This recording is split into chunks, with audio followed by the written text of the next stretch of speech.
Hello, today I'm going to show you how to D-ring and wire a canvas and put clips on a frame that I found on Amazon.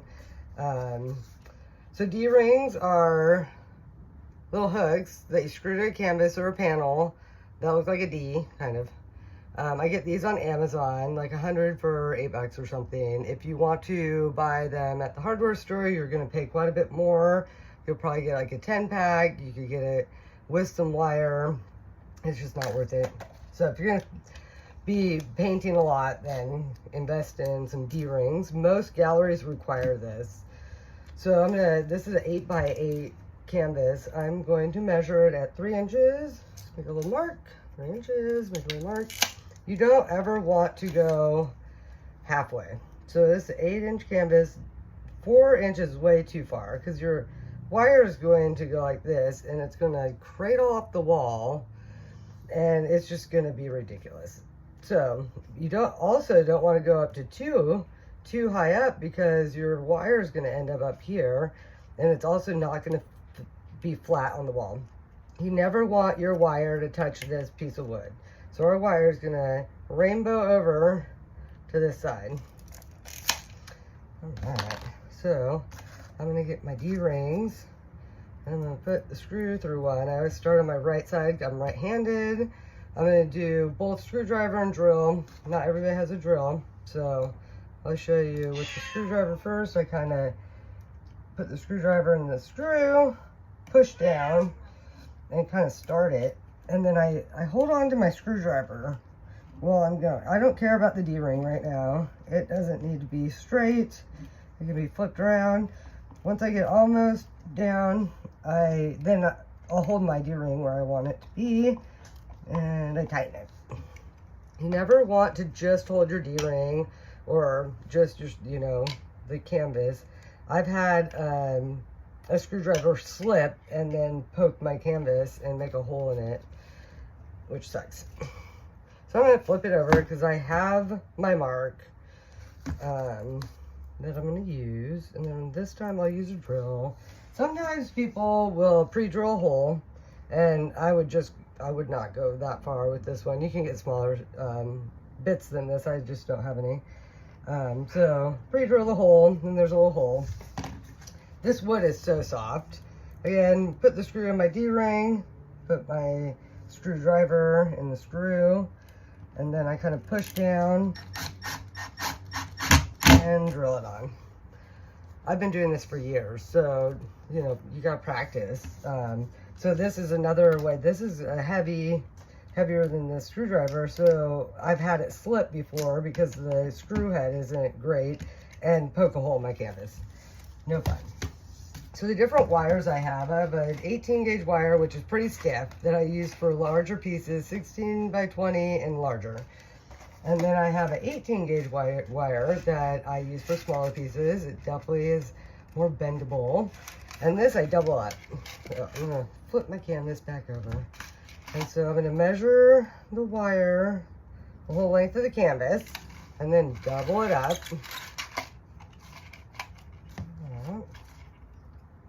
Cut it with wire cutters. And then I'll take my loop on one end and put it through the D-ring. You can go back or front, doesn't matter, as long as it's going through. Put the other two ends through the loop, hold tight, and then take the other two ends, again, doesn't matter which way you go, through the D-ring, and then get that nice and tight. So this is nice and tight, and then I go through it again. So 2 times through the D-ring. And then I'll cut the excess off, about 1 inch, 1.5 inches. And then again, if you do this all the time, you'll get good at knowing what you want to do. Then I wrap it around the wire. Wrap around the wire. And the excess you can just kind of pinch into the back. You don't want it sticking out. They're sharp sometimes. You be poked by them. So now I have my D-ring and wire on my canvas. I can kind of pull on it to make sure that it is on there and it's not hitting that piece of wood. So the frames are a little harder because you don't want to really drill holes in these. If you do, you're going to want to find more specialty screws, maybe with a flatter head, you're definitely going to want to pre-drill some holes, which I've kind of started one here. I also found these clips, so I'll show you first. So take it out, take this out, the backing out. And so these clips I also got on Amazon. They're kind of like an S hook in a way, with little holes on each side.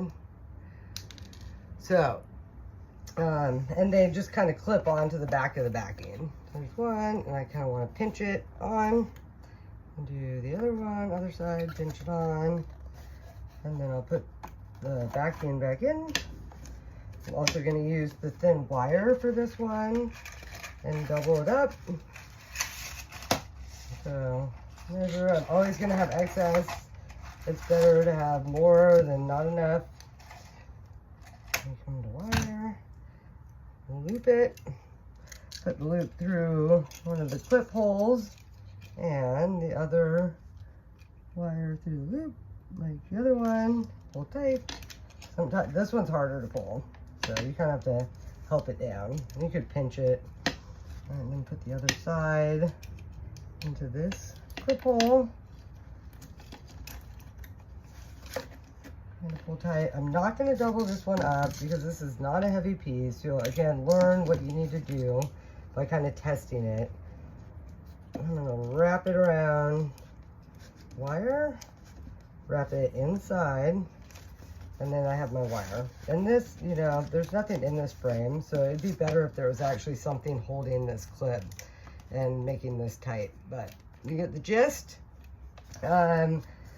Reasons why I don't personally put screws in frames. The screw head is going to stick out if it's not a flat screw head and you don't have it countersunk. It's another term for getting the screw head to be flush with this. And you'll be able to see it when it's sitting on the wall. You know, and so that kind of sucks. And the other reason, if it's not great wood, it will split the wood.